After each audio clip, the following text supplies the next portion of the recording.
Welcome to Professor Game Podcast, where we interview successful practitioners of games, gamification, and game thinking who brings the best of their experiences to get ideas, insights, and inspiration that help us in the process of getting the students to learn what we teach. And I'm Rob Alvarez. I teach and work at IE Business School in Madrid, where we create interactive and engaging learning materials. Want to know more? Go to professorgame.com/subscribe, start on our email list, and ask me anything. So engagers, welcome back to another episode with Professor Game Podcast. And today we have Nick. But before we get started, Nick, are you prepared to engage? Batteries to power, turbines to speed. Ready to move out. Let's do this, because Nick Metzler has been designing games since he was 4. As a 2-time award-winning designer in the toy and game industry, he has pushed the boundaries of what board games could be, having worked with major licenses such as Marvel and Disney and integrated smart speakers into his game design. And we're talking about board game design in this case, so very interesting as well. He's designed challenges for Survivor, helped design an experimental entrepreneurship class at USC, which was taught entirely through game simulations, and has gamified theme park rides. And he was recently published in a book about creativity in board games and was named in the top 100 most influential people in the toy and games industry in 2018 and 2019. His first game hit the market when he was 17 after winning the Chicago Toy and Game Fair Young Inventors Challenge. That was a mouthful. For a second time, and has over 20 games in the market today. And today, as we record this episode, he is only 26, or already 26, however you want to see that, Nick. Is there anything we're missing there? Anything you want to highlight? I'm getting old, man. I'm 35, so I guess you're fine. That's okay.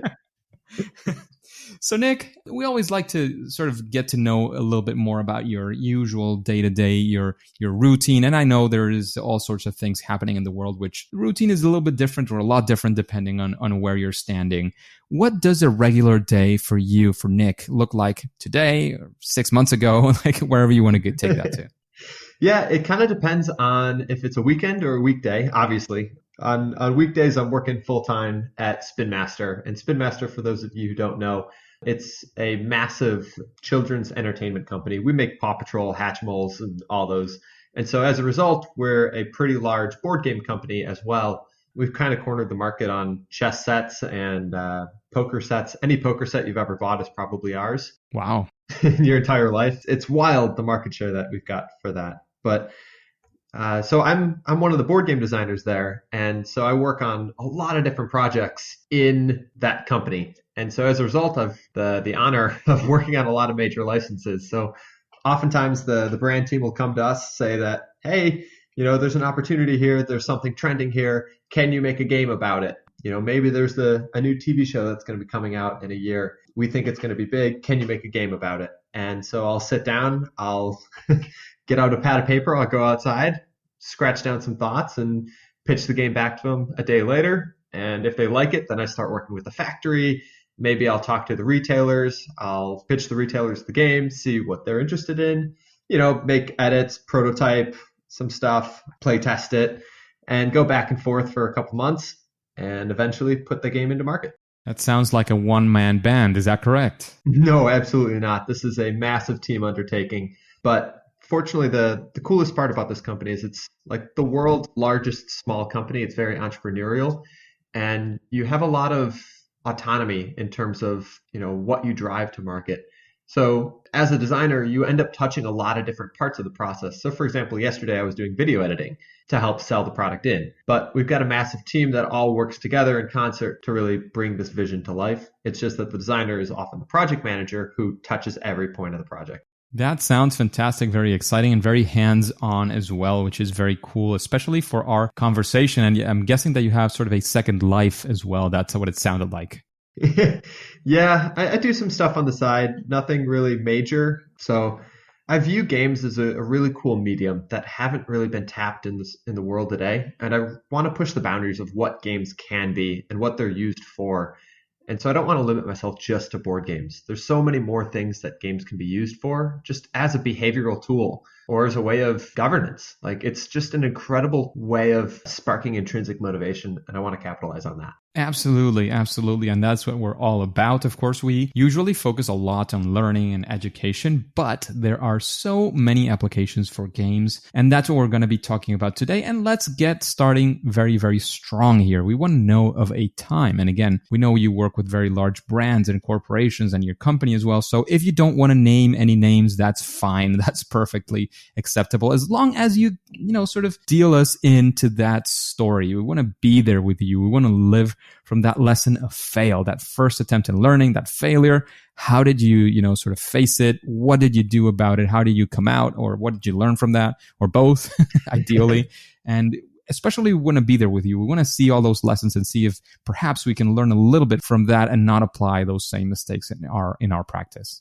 Yeah, sure. I'm actually going to take you back into my childhood. And we're going back to a game that I worked maybe 3 to 6 months on. And I was really excited about this game. And obviously back then I was making it just for my family. A little bit of a history about my family. My dad isn't a fan of games. He doesn't like games. He really likes sports and playing sports and the physical aspect of games, but he's not big on mind games and board games and things like that. So always, he would play these games, but he wasn't really interested.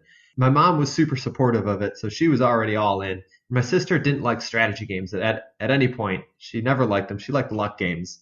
And so when I was making this game, I wasn't really thinking about those factors yet. And I made this game, and it was called Dominant Force, and it was one of the coolest games that I had ever made. It had multiple levels in the board game, and we sat down to play the game, and the game took 3 hours, and it was totally confusing.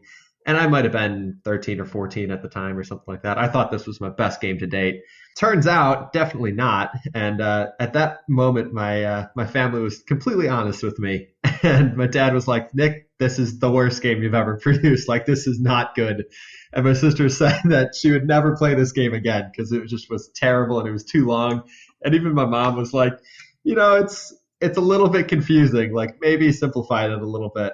And from that experience, from those obstacles that I faced, I realized a couple things. That it's extremely important for the other people at the table to be having fun rather than just yourself. And so when you're designing a game, you must design for the other people in the audience. And you must know, who they are, what they like, why they like it, and everything about, what is fun for that other person. I went on kind of a journey of, what is fun, a bit of a philosophical journey. And I realized on this journey that fun is completely subjective. I was trying to make the perfect game, the game that everybody would find fun. But that's impossible because people decide what is fun before they do the thing. And that was a really interesting mindset shift that came to me at the end of this long journey, sparking from this Dominant Force board game.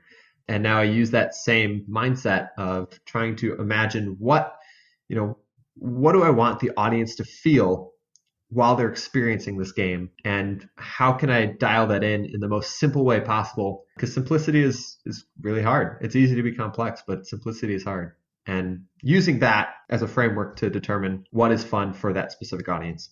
That is fantastic, and it's something that we've talked about from many different angles. It's the importance of understanding who are your players. And I've done some workshops as well when talking to people and explaining what it is that you can or have to do depending on the situation.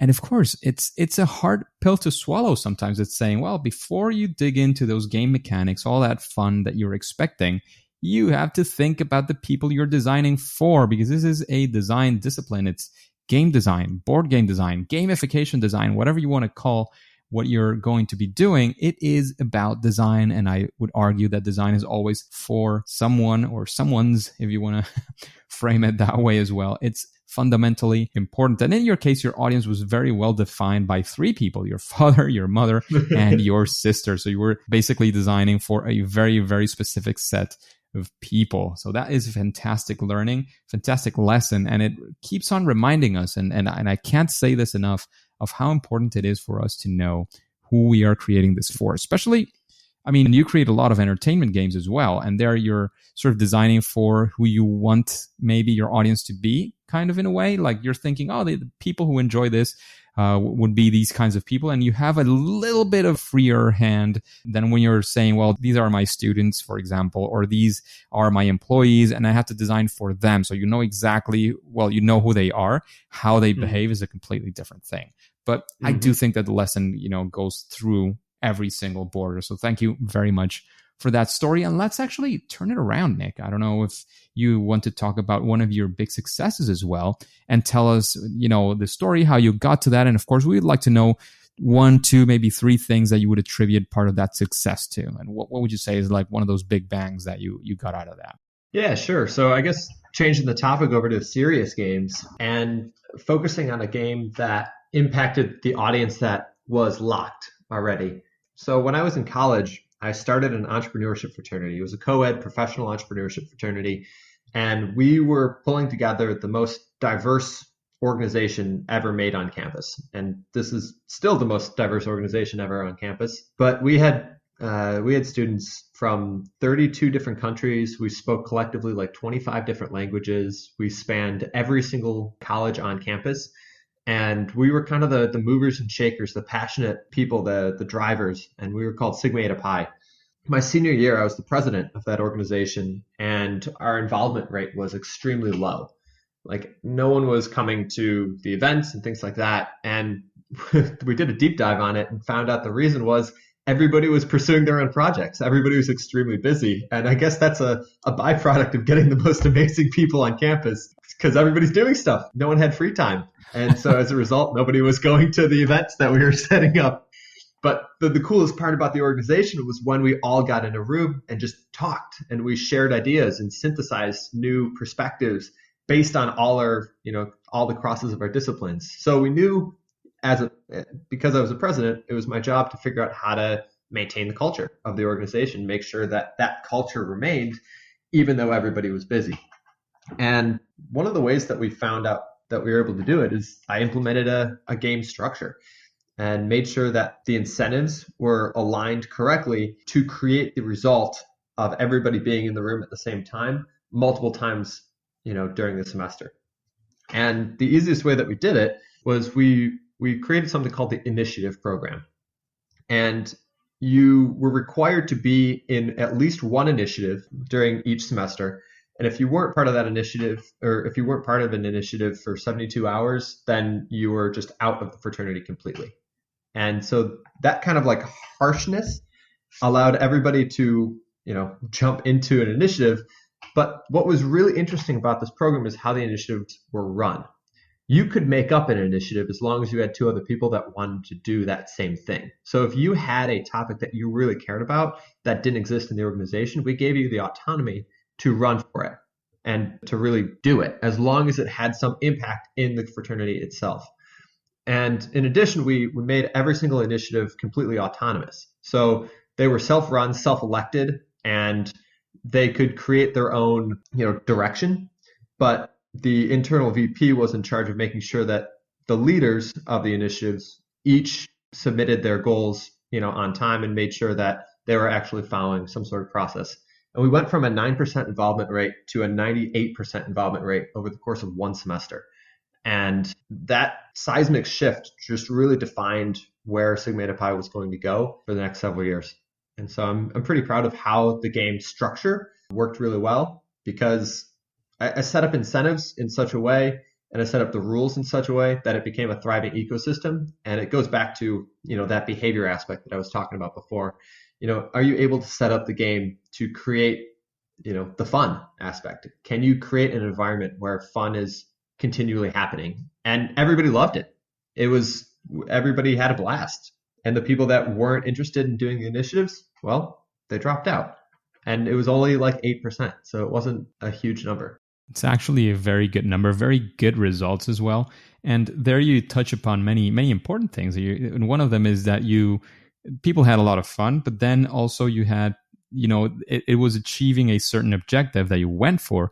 You achieved it, and that's where you called it a success. It's not just because everybody, sort of raised their glass and said, cheers, this is great, this looks great. You actually are measuring it on the right things, and the right things are precisely the objectives that you set forth. And I think it's fundamental. I think it's a key lesson. Is there anything else you'd like to highlight from that experience? Yeah, actually there is. Fraternities are weird because, in a regular business, you're paying the employees to do work. In a fraternity, you're asking your employees to pay you to do work. It's just the oddest, it's just the weirdest culture of, how to understand how to lead this. And it's purely based on the value that you can get out of it and the value that the organization provides. Like, that's what you're paying for.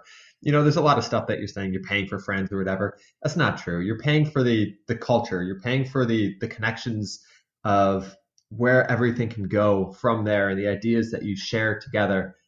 And I mean, that's what you're paying for. And so it was up to us to really make sure that existed. That is fantastic. And that's exactly what you were looking for. So Nick, you've talked about that process. You've talked about thinking of your users. You thought about, establishing very clearly your objectives. When you're creating a game with a purpose that wants to achieve some sort of objective, do you have, some process? What do you do when you come up with a challenge or something that you want to achieve using your game skills? How do you do it? What's your thought process here? Yeah, I'll start really abstract and then I'll go into a story to help explain this. So the first thing that I always do is I figure out what is my ultimate goal. And that's kind of an obvious place to start, right? But I define it so rigidly and so specifically. I often define it in, kind of an emotional sense too. So, for example, I was making a game called Hail Hydra. And this is a social deduction game. And for those of you who don't know what social deduction means, it's kind of mafia-like, where some people in the group of so you're on two teams, and one team is usually the detractors, but the other team doesn't know who's on their team and who's not. So you're trying to figure out who's lying to you and who's not lying to you. So that's kind of what the game Hail Hydra was. Everybody is an agent of S.H.I.E.L.D., and you're all working together to save New York City from these villains that are attacking. But some people on your group of S.H.I.E.L.D. agents are actually secretly Hydra agents, and it's up to the S.H.I.E.L.D. agents to figure out who the Hydra agents are and knock them out before the end of the game. And so when I was making this game, my initial goal was I wanted a moment in the game where your heart starts beating really fast, right? The adrenaline is starting to come up, especially if you're on the Hydra team, because you're about to reveal that you were on Hydra and you were trying to, sow all these lies the entire course of the game. And as your moment of reveal is getting closer and closer, your heart beats faster and faster. And I want you to be able to flip the disc, the loyalty disc that you have over, and yell, "Hail Hydra," just like they did in the movies and things like that. So that, that was your grand reveal. And I wanted that moment in the game. So I built the entire game around that moment. I started figuring out what rules needed to be in place to drive towards that goal. And so obviously the first one was that you are able to flip over your loyalty disc, right? So at some point in time, I needed that to be a benefit. So I added some points, available to flipping over that thing. Okay, great. Now I needed tension to rise over the course of the game. So I needed everybody to be throwing out accusations, but not getting confirmation about those accusations. It just has to be based on your gut feel. And yeah, there's information that you're getting from it, but it might not be completely accurate. So there needs to be a little bit of luck in there. You need to be able to lie effectively in the game structure. So I kind of looked at other games that were around that did that. And BS was a really good comp. You're playing cards face down and then you're just claiming certain stuff. And so I used a mechanic like that where you kind of know what everybody else is doing, but you don't know for sure. But are you going to call them on that? That's the tricky bit. Like, can you call them on it? How can you call them on it? And so I was working all of those game mechanics into the game itself to drive towards that one goal of being able to yell "Hail Hydra" and have that emotional burst all at the same time. That sounds fantastic. So you start up by defining what that looks like, and then you start building the mechanics around that. So where and how does that integrate into thinking, like, who are going, again, if this part of the process talks about that, like, who is going to be your audience? How do you decide, I don't know, like which game mechanics to use? I don't know, the theme sometimes in a game like Hail Hydra, I'm guessing that it came from the beginning. You already knew what the theme had to be. But what does that look like? Like, do you decide who are those people? You decide the theme if you have to. Where does that integrate into your whole scheme? Yeah, it varies. Oftentimes the market is predefined for you. So, for a market like Hail Hydra, we know who the market is already. It's fans of Marvel who are willing to sit down and play a game about lying. So we kind of know who that audience is already. And for the theme, we already kind of know that theme already too. It's like, okay, if the game is about Hail Hydra, it has to be about, Shield versus Hydra, because that's the common trope in Marvel. If you've ever seen Marvel, that's a common thing. And Hydra's the ones that are hidden, but they're really all about control and stuff like that. So I make sure to bake those themes into it. Was there anything that I missed in that question, Rob? No, I think that's pretty much it in that example. So that is fantastic. Like, you start up basically with what you want to make the people feel when they're playing your game. Just a quick break before we continue. Are you enjoying this podcast? If you're listening through a podcasting app, please subscribe and rate us on the app. This will be of great help to reach more engagers so we can change the world together through gamification. So Nick, when you're creating games, when you're creating games for especially when they're games with a purpose, with some sort of purpose beyond entertainment, is there a best practice, something that you would say, well, if you consider this, you'll probably get a better result or a faster result, whatever you want to go for? What would that look like if I asked you for a best practice? So my background's in psychology, and when I was learning psychology, I became obsessed with almost having games act like a laboratory, where you put a game in front of people and you see how people behave during that game structure. And then it's really interesting because you can change one rule and it completely changes the behavior of all the participants. And if you can get that consistently, if you can get a consistent behavior out of people, then you've really pared the game down to its base form. However, some people might not want that. Maybe you want people acting very differently, so you want more of a sandbox game. I think it's important to define what you're trying to get out of the game first, and this is kind of where gamification comes in. Gamification is really focused on motivation of the players. And if you understand what the intrinsic motivations of each player is, then you can build the game to support those motivations, as well as driving towards the business goal or objective or whatever you can do. Think of it like a Venn diagram. You've got your business goals on one circle and you've got the player's motivations on the other circle. Gamification is finding that intersection. And that's kind of what it's about. There was another part of that question that I missed, Rob. Can you repeat that part that I missed? No, it was basically what would be a best practice. And I'm guessing that the best practice in your case is understanding what it is you want to achieve very clearly so that you are able basically to achieve that. And that makes a lot of sense. Is there anything else you'd like to put down? Yeah, it's absolutely that first part. And the second part is, obviously play test it.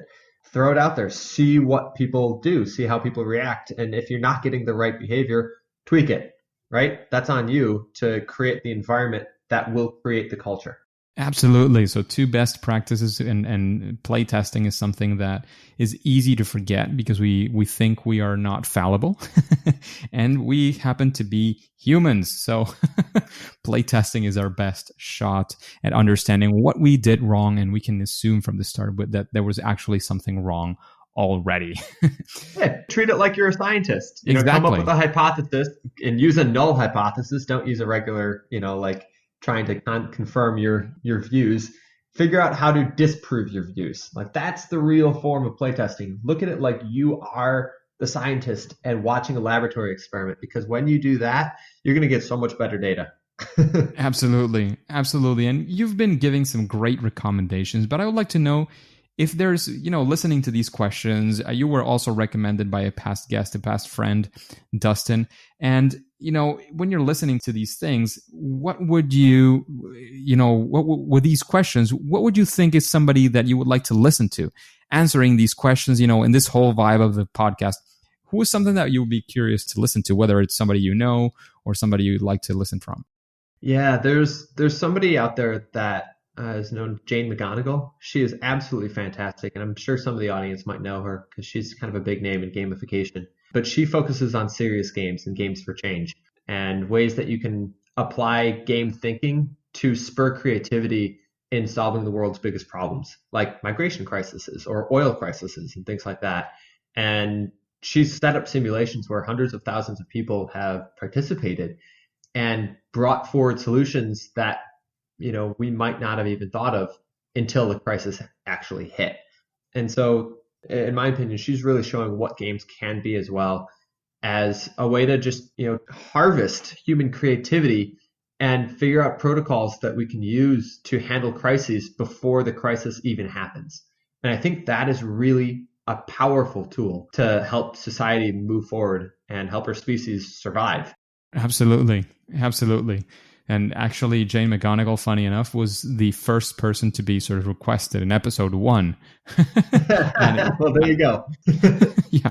And she would probably be one of the persons who has been requested the most. And I've said this relatively recently. I think I'll have to check myself on that. That I think it is the time is coming probably to try to get her on the show. So that is fantastic recommendation. And in that same line, I know she has at least a couple of fantastic books, but if you were to recommend just one book to the engagers, to this audience, what book would you recommend? And of course, a quick why. Yeah, other than Reality is Broken, which is Jane McGonigal's book, it's also fantastic. I would recommend Gamify by Brian Burke. And the reason I'd recommend Gamify is Brian really breaks down everything that you need to do in order to create a gamified solution for whatever you need. It's kind of like a really small textbook for how to make anything gamified. And it's a really excellent, concise book. And so if you're looking for that how-to path that you can reference all the time, he's got it. And there's 4 pillars to a game, in his book. And I resonate with this a lot. Like, I think he defined it really well. Actually, this might have been in Jane's book. I don't know. It's in one of the two. There's four pillars to a game. The first one is a clear goal, a clear objective. The second one is a clear rule set that defines the boundaries of the play space. Third one is a feedback system. The more rapid, the better, because when you get feedback, that means you can improve, and that pushes you up that skill curve faster. So if you're looking to, improve students' test scores, give them faster feedback, and then they'll know how to improve the things that they need to work on. That's why one-on-one tutoring works so much better, because you're getting that instant feedback, right? It's obvious, but the more instant the feedback, the faster your learning curve. And then finally, voluntary action. And that last part is key. That voluntary action is key because it's what makes something fun. If you decide that you're not going to have fun, then you're not going to have fun. But if you decide beforehand that, hey, you know what, I'm open to trying this, I'm down to play, you might have fun. And it was just a really interesting shift. And that voluntary action piece is what I gleaned from these 2 books.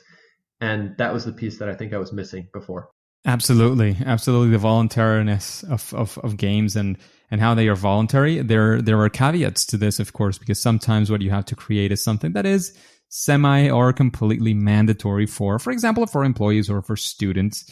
And you have to find ways of allowing a lot of choice in that. That is, I think, is a good, I would argue, is a very good translation in many situations. And both books are absolutely fantastic. And finalizing on this recommendation spree, so to say, what would you say is your favorite game? And you can cheat here and talk about one of yours, but ideally, of course, it would be another game authored by somebody else.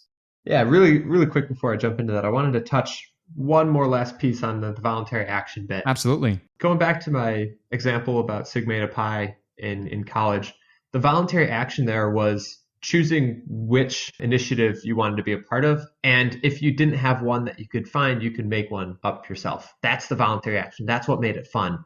Yeah, it was required in order to stay inside the organization, but you weren't forced to stay inside the organization. So all of that was built down to choices. And we made those choices prevalent.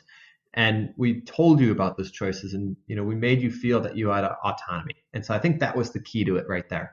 But going down to the favorite game, my favorite game of all time is Survivor, hands down. There's no doubt in my mind. It's the greatest game of all time. It's a long-term game. It uses relationships. It involves emotions.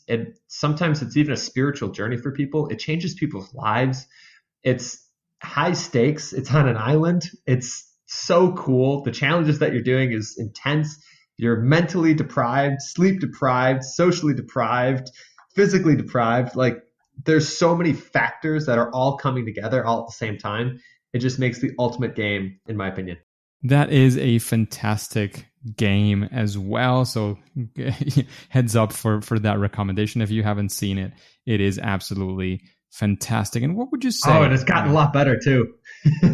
It's gotten a lot better too. Like the game has so evolved. The seasons nowadays are so different from when they started, but it's engaging. There's so much cool stuff going on. They just filmed Winners at War, whereas an all winners season, and the level of strategy that these players were playing at is just unparalleled. So I highly Absolutely. In recommend fact, it. I'm going to say something. I'm not sure if I've talked about this before. When I was a teenager, I was probably somewhere around 15. There was a sort of a spin-off. I'm not sure if on the same brand of Survivor, but for teenagers. So, of course, it was not exactly the same. We were not entirely on our own. We were on teams as well. There were all sorts of games. The elimination was not exactly elimination, but I had that experience myself, of course, within different limitations. And right before the night before I went there, we had a very special dinner with my family, and we met the people who went to the equivalent of Survivor back home. Where I'm from Venezuela, and they were there, like the finalists of the Survivor Challenge in Venezuela were having dinner in the same place. So I approached them and got some advice. I'm not sure how useful that was at that time for me, but it was very, very exciting. I really enjoyed that show, and I really enjoyed the whole dynamic of the whole thing. Was that called Endurance? It was called Hasta el Límite in Spanish, so up to your limits or something like that. Ah, gotcha. Yeah, it was a spin-off. It was the IP was sort of the whatever TV channel that was on. I can't remember right now. If I give it a little thought, I'll probably remember. But it was, and we were. I mean, the show, it had several seasons. Well, it was not exactly seasons. It was like two teams competing for, like, I don't know. We were there for like 9 or 10 days, and then other teams were competing, and then we went to the finals, and we had a final. But that was for, like, I don't know, like 6 months or something, and we were taking audience from one of the main national TV shows at that hour as well. So I can say we were pretty proud of that as well. Epic. So in this, we've kind of finished those recommendations, but now talking a little bit more about yourself once again. What would you say is your superpower, your sweet spot, that thing that you do great, that you do better at least than most people when creating these games with a purpose? Yeah, the thing I think I do extremely well is social dynamics. And this is the interplay between the players. In a game like Hail Hydra, where people are lying to each other, you can come up with endless strategies of how you want to approach this. And as a game designer, you need to make sure that no one strategy is the best. Because if somebody figures out the best strategy, then they'll put it on Reddit, and then everybody will know the best strategy, and then the game is broken. So as a game designer, I need to continually be thinking about, like, okay, what are all the possible ways that I could approach this problem? And I got to make sure that all possible ways aren't a hack, right? And so you get some really interesting dynamics when you start thinking of several people in a group all lying to each other. How do you convey correct information, right? Like that's a really interesting problem. So I think I got a lot of experience from that project and other social deduction games that I've worked on, and Survivor, and designing for cultures and designing for, a lot of stuff. So I think I figured out how social dynamics works, especially in board games and in games in general, in a game environment. And then I use that to really bring out emotions and behaviors that I'm looking for. Absolutely. Absolutely. So, Nick, we're running out of time. Before we leave, I would like to know if you have any sort of final piece of advice for the engagers, for the audience. Of course, let us know where we can find more all about you, about your work. And then after that, after it's all done, we'll say that it's game over. Yeah, sure. One last piece of advice for everybody. The games are almost never original. Game mechanics are almost never original. So if you're looking to expand your toolbox of a game designer, play more games. Like, play all different types of games, from video games to board games to escape rooms. You will find so many mechanics out there, and then use and twist those same mechanics to achieve your individual goals. And that's what game design is. It's looking at a problem and designing a solution based on the tool sets that you have at your disposal. And the more tools you know how to use, the more mechanics you're aware of, the better and more efficient your games will run. And yeah, I'd say that's the biggest piece of advice, is play more games. especially if you're looking to design games to help with motivation or to help with structural change or anything like that. All of those principles are found in other games and somewhere. And the more you play games, the more you talk about games, the more you have friends who play games, the more you'll find solutions for the problems that you're facing. If you want to connect up with me, hit me up on LinkedIn. You can send me a private message. Just reference this podcast and I'll respond. Also, a LinkedIn hack. This is pretty good. Don't tell anybody from LinkedIn this. If you join any group, you can message any member of that group for free, even if you don't have premium. So if you're trying to get in touch with somebody, that is a way you can do it. So if you're trying to get in touch with me and for some reason you can't, shoot me a message for whatever reason, feel free to, send me a connection request and, type the message in there, or just join a group and message me through that. I think it is kind of an intentional cheat that they have built in there, but it's not very public, as you mentioned. So that's an interesting one. I think that the message when you're adding somebody is also very, very useful. So thank you very much, Nick. I know you have a lot of things going on. We're actually talking on a weekend right now, so there's a lot of things that you could have going on, but you decided to invest this time in the engagers in this audience and sharing some of your experience. So thank you for that. But for now, and at least for today, it is time to say that it's game over. Engagers, it is fantastic to have you here, and thank you for listening to the Professor Game podcast. And I hope you enjoyed this interview with Nick. Do you have any questions that you would also like to ask future guests? Then go to professorgame.com/question and ask your question. If it is selected, it will come up in a future episode and you will get your answer directly from a guest. And before you go on to your next mission, if you haven't, remember to subscribe using your favorite podcast app and listen to the next episode of Professor Game. See you there.